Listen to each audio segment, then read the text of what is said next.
Hello viewers, and welcome to yet another live-action commentated match of Warhammer 40,000 Conquest. My name is Mitch, and I am the Hive Tyrant. Today, I'm pleased to present you a game featuring a player named Sebastian Freiding. He's sitting to the left, and he quite clearly is in possession of our initiative token. He is selected to play as the core set Dark Eldar faction warlord, the ever-popular Packmaster Kith, and to the right resides Alexander Cimadon. He instead has chosen to take up the reins of our second Chaos faction warlord, the Nurgle trait Ku'gath Plaguefather. Looks as though the opening deploy action of the game happened to be a copy of the Khorne Berserker played out by Sebastian to planet number 1. It's a 2/4 with the printed brutal keyword, and it also happens to possess a command icon, whereas instead seems as though the opening gambit for Alexander to the right was a copy of the Heretic Inventor. It only costs 1, but it's a 3 attack, 3 hit point unit with a command icon, but the obvious built-in downside where your opponent has to decide its final deployment destination, as it were. So, at present, there's that brutal unit sitting at planet number 1, which happens to be Planum. It's the planet wherein, if you win a battle there, you can relocate a non-warlord unit to any other planet you would like. Planet number 2 happens to be the healing planet Iridial. Planet number 3 is Theron, which allows you to route a target non-warlord. Planet number 4 is going to be Taurus. If at any point you've got fewer units than does your opponent, you can choose to reward yourself in the form of drawing 3 cards or generating 3 additional resource tokens. And our final planet number 5 is going to be Karnath, which allows a player to trigger the battle ability of any other planet in play.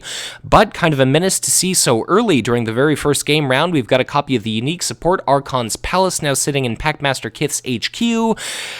Whenever your opponent happens to win a command struggle, you simply exhaust that support and you decide you pick either the card or resource bonus associated with that planet, including any and all modifiers, and you shut it off entirely. So that is just incredibly detrimental to Ku'gath's economy to see so early on, but it looks as though Packmaster Kith passed early, and therefore we see Alexander capitalizing upon that opportunity by putting into play 3 different economy units. Slith Mercenary at planet 3 and 4. They're 2 cost, 2 attack, 2 hit points, 2 command icons, but you can purchase their loyalty for 2 resource tokens.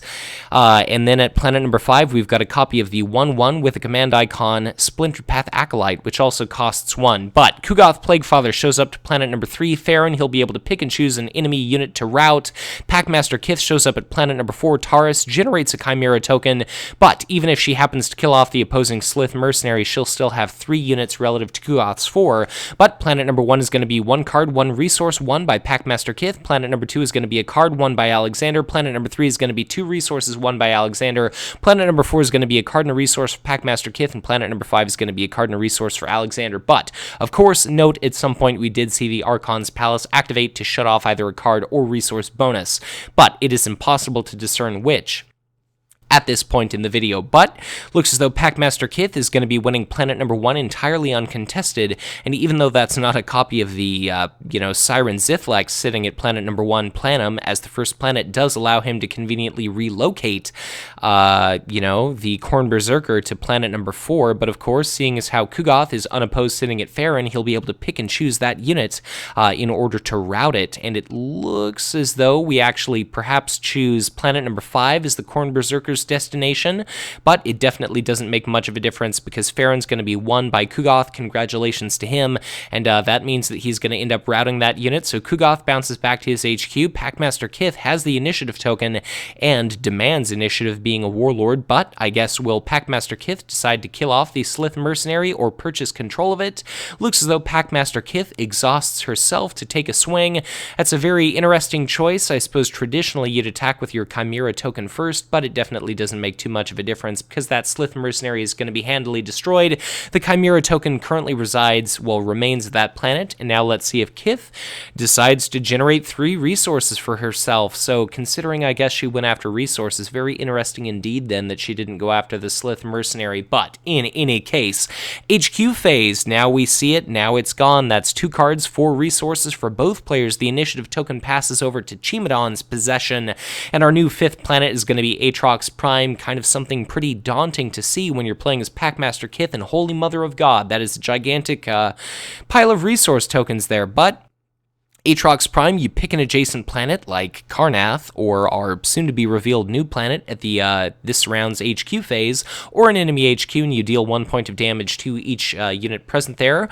Alexander plays a copy of his faction-specific army unit resource cost-reducing support, the Fortress of Madness, so whenever he happens to play a Chaos faction unit, he can exhaust that support to decrease its cost by 1. If he plays a demon, he can decrease the cost of that demon by 2.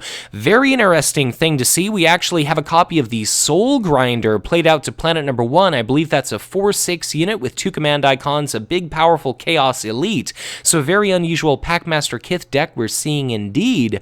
But should you win a command struggle at that planet, I believe your opponent has to pick and choose one of their units to sacrifice.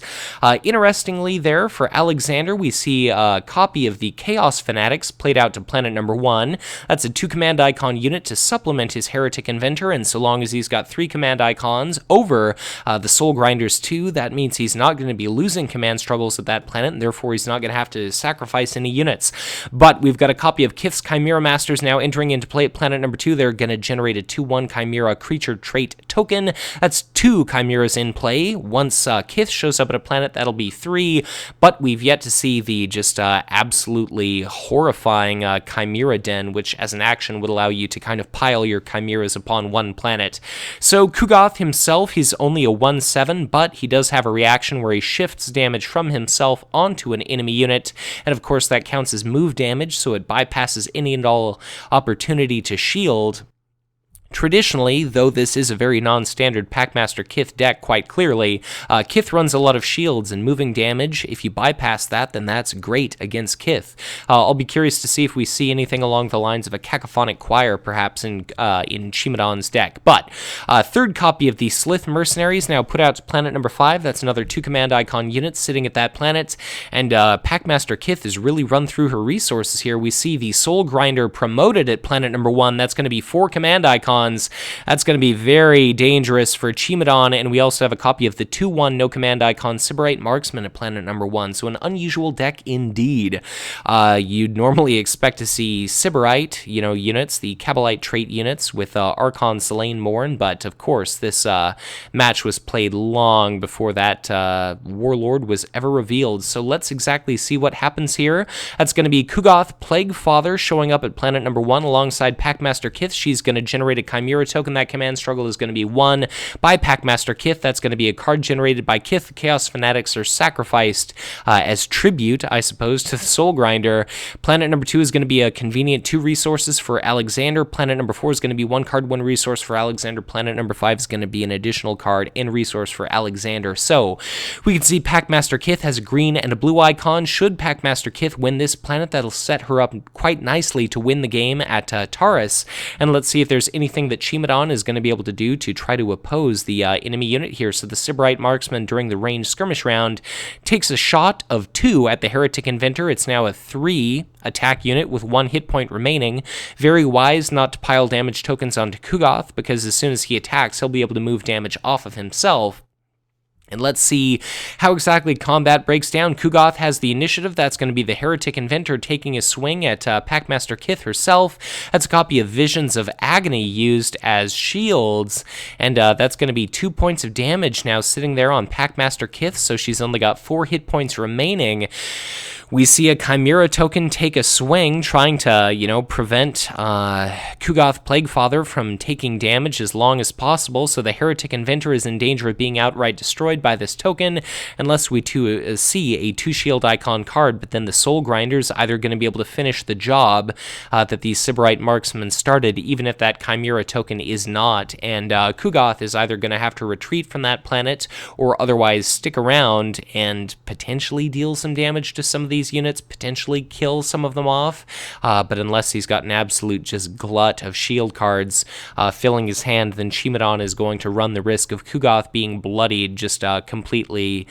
Let's say under absolutely ideal conditions, Ku'gath takes a swing, kills off the Chimera token, moves a point of damage off of himself, kills the Sybarite Marksman, but then he's going to be taking an attack from Kith, the Soul Grinder, and that Khorne Berserker for a grand total of 8. And that's going to be, a really, really risky play, but it looks as though that Heretic Inventor is indeed going to be destroyed, and now are we going to see Ku'gath retreat or not? We see a copy of Archon's Terror. I could only imagine that was going to go ahead and banish our big, nasty Chaos Elite Demon unit, so the Soul Grinder is going to be banished back to the hellish confines of Kamora, in the form there of Packmaster Kith's HQ. It's, of course, exhausted. Ku'gath is going to take a swing at the Chimera token, so that's going to threaten killing it, but that's another copy of Visions of Agony discarded, and that means that Chimera token is going to be left alive. So Ku'gath is going to take a swing from Packmaster Kith. That's going to be 2 points of damage dealt out to our Nurgle Warlord there.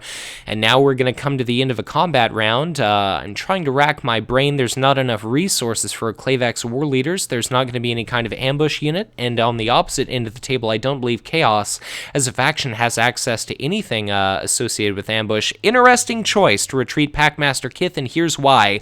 Ku'gath has the initiative. He's going to take a swing. He's going to immediately kill the Chimera token, and he's going to direct the brunt of his assault at the Sybarite Marksman there. So we see a third copy of Visions of Agony that's going to spare the Sybarite Marksman from being destroyed. Ku'gath takes 2 points of damage, and therefore he's going to take another couple points of damage from the Khorne Berserker. And do we have a Fetid Haze in the hand of our Chaos faction player? No. Looks at the end of the combat round, the Sybarite Marksman retreats, and now it's going to be the Khorne Berserker and Ku'gath Plaguefather, and this is going to be very interesting here. You're going to want to strike a very careful balance. Okay, Ku'gath decides to stick around. He threatens, well, maybe he's not deciding to stay. So what he's going to do, there we go. So that's going to be a 1 point of damage dealt out to the Khorne Berserker and a point of damage transferred from the Khorne Berserker. So it's basically going to be attacking for 4 thanks to its brutal keyword. We see a 2 shield card used, Tzeentch's Firestorm. So Ku'gath is only going to take 2 points of damage. If Ku'gath kills the Khorne Berserker, he's going to be able to trigger Iridial and heal away all of this damage entirely, or we could see a copy of Fetid Haze heal him completely and then place up to 2 indirect damage on the Khorne Berserker. But let's see what exactly happens, how this battle pans out. Whether we see a Fetid Haze, which seems like it would be a very conservative play in a sense, or whether we see Ku'gath just being incredibly risky and risking a bloodying, hoping and praying that his opposition has run out of shield cards. So are we going to see the Khorne Berserker stick around, or are we going to see it run away? Ku'gath could take a swing, he could transfer damage, that would result in a dead Khorne Berserker if it sticks around, so will we see it retreat? Is there bluffing taking place? Are there shield cards in hand? Will Ku'gath run away? I'm very curious to see how this is going to play out. So it's all about probability, and there we go. That's going to be the Khorne Berserker running away. That battle is going to be won. Congratulations to Alexander Cimadon for managing to win that planet. That's going to be a planet-type icon of each kind added to his victory display, and that is going to be, I believe, what was it, 5 or 6 points of damage off of Ku'gath Plaguefather. Absolutely fantastic. And that's going to be the entire combat round there. So our new 5th planet is going to be Barless, the random card discard planet. We're going to see an HQ phase. Packmaster Kith is going to regain control of the initiative token. Things would have been quite differently, I presume, had Kith been the player with the initiative token, because then that Khorne Berserker could have potentially bloodied Ku'gath as opposed to retreating, depending on whether or not there was a source of indirect damage, or, well, depending on whether or not there was a Fetid Haze or a direct damage Tzeentch's Firestorm in Ku'gath Plaguefather's hand. But in any case, our new first planet, we've got that Slith Mercenaries there sitting along, well, opposite a Chimera token and a Kith's Chimera Masters. We've got Kith has got, I believe, 2 points of damage. I think those damage tokens are stacked upon one another, and Ku'gath himself is entirely hale. There's no, Vile Laboratory. There's no Agonizer of Bren that we've seen play so far. There's no Chimera Den, no Plaguefather's Banner.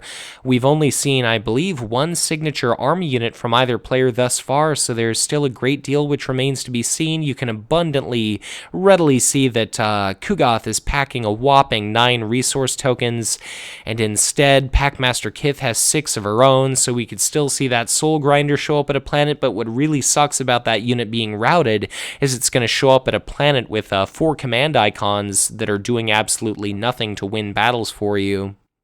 So if Alexander manages to win at planet number 1 and 2, that's going to be the game for him, whereas instead Packmaster Kith, trying to win through blue technology icons, isn't going to be able to win through until planet number 4. Or if instead we go for green strongpoint icons, then Packmaster Kith is not going to be able to win until planet number 5. So that was a very important battle there for Alexander to have won. Very interesting card. What an unconventional deck. We see a copy of the Uber Grotesque played out to planet number 3, which is further down the line than is Alexander's victory condition. It's got 2 command icons. I believe it's a 3/5 unit.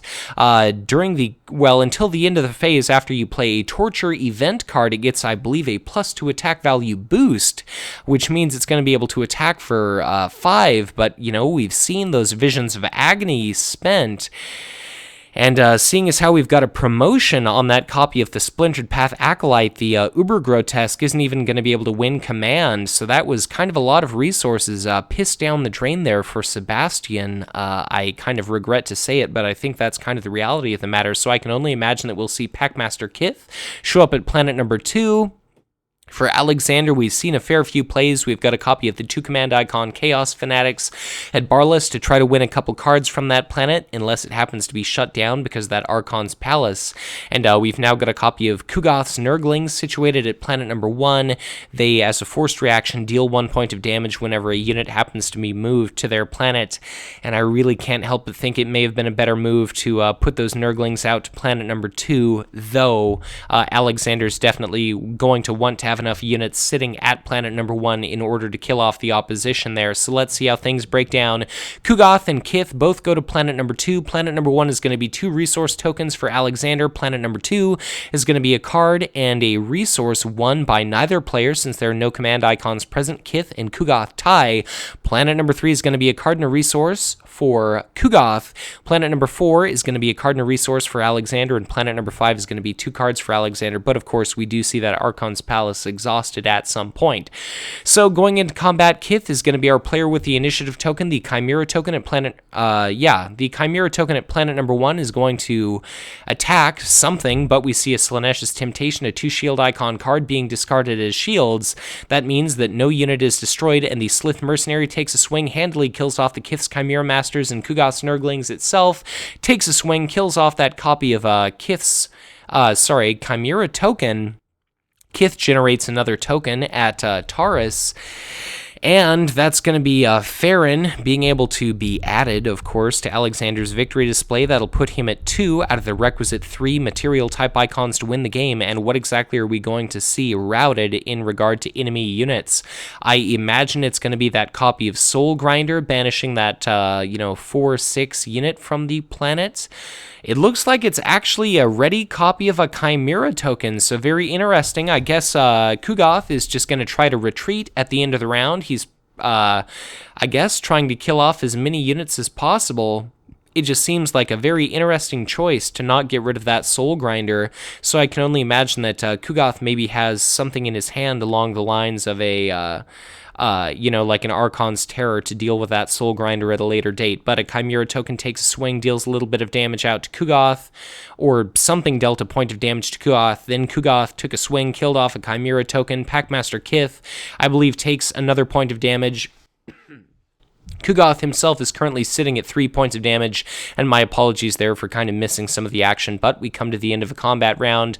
I can only imagine that Ku'gath is going to end up running away from that planet unless he's just got a handful of events, like we could see an Archon's Terror remove that copy of Soul Grinder. We could see a Tzeentch's Firestorm kill off the Khorne Berserker, and then we could see Ku'gath attack. No, we see a copy of Warp Storm, so very interesting indeed. That's going to be 2 points of damage dealt out to each and every unit without an attachment at that planet, so Ku'gath deals 2 points of damage to himself. The Khorne Berserker is dead, and that is going to be... God, that Sybarite Marksman obliterated, and now Packmaster Kith is going to be at 5 points of damage, so Kith is either going to have to retreat, or she is going to risk being bloodied by Ku'gath Plaguefather, and there we see Fetid Haze. So let's see how exactly this ends up working out. So is that going to be 5 points of damage all assigned to the Soul Grinder? So Ku'gath is going to be entirely healed first of all, and then Packmaster Kith is going to have to deal with all of that indirect damage. So where are those tokens going to go? That was an absolutely fantastic play by part of Alexander, and it looks as though all of those damage tokens are going to be dealt out to the Soul Grinder, and now it just has 1 hit point remaining, just like Packmaster Kith, and holy hell, how the tables have turned. So we are going to see the Soul Grinder take a swing at Ku'gath, and that is going to allow him the opportunity to attack the Soul Grinder and transfer 1 point of damage onto Packmaster Kith. So Kith is going to be bloodied, and that is the Soul Grinder and promotion destroyed, and that is going to be Taurus successfully defended, seeing as how our Chaos faction player now controls more units than does Packmaster Kith. So that was an absolutely fantastic turnaround by Alexander Cimadon, and, you know, cry with me for the uber grotesque that's sitting there stranded at planet number 2. It's going to be able to do absolutely nothing to contribute to Packmaster Kith being able to block off Alexander's victory condition at planet number 1. So we've got that Ku'gath's Nurglings, the Slith Mercenaries, Ku'gath himself, all are going to be able to show up at planet number 1. Kith is going to show up at planet number 1, but the Chimera token traveling alongside her is potentially going to be killed off by those Nurglings. Holy hell, that is a copy of the Vicious Bloodletter now situated at planet number 1. I guess we see the Splintered Path Acolyte sacrifice to help fund part of the cost associated with that demon, so it only ended up costing 3 resources in total. We see a copy of the faction-specific army unit resource cost-reducing Altar of Torment played out by Packmaster Kith, and that's a little too late because you invest 1 resource and a card just to be able to save 1 resource, and I don't think that bodes well for our Packmaster. And of course, oh my god, just adding insult to the injury here, adding rock salt to the wound. That's also a Khorne Berserker now located at planet number 1. So the initiative token is going to be in Ku'gath's hands, and there we go. That's going to be the GG. So congratulations to Alexander Cimadon. All that Packmaster Kith could have done is shown up to planet number 1, where Ku'gath would have been, where the Nurglings would have been, where the Slith Mercenary would have been. Her Chimera token would have been destroyed. She'd have been able to generate another, but as a 2/5 Warlord, she'd have taken 3 area effect damage from that Vicious Bloodletter. Then she'd have had to either take a swing that would have been entirely ineffectual. The best thing she could have hoped for was maybe dealing out some damage to the Chaos opposition prior to being assassinated. So, you know, Sebastian calls out the GG, but congratulations again to Cimadon for a spectacular turnaround. Very well played by both of our players, and of course, thank you to Alexander for allowing me to scour his channel for each and every match I'd like to commentate and republish upon mine. So, a fantastic game. It's always a joy seeing Ku'gath. And just between the two of us, it's always spectacular seeing Packmaster Kith put back in her place. So, very unusual deck from Sebastian, but it was nevertheless a joy to see.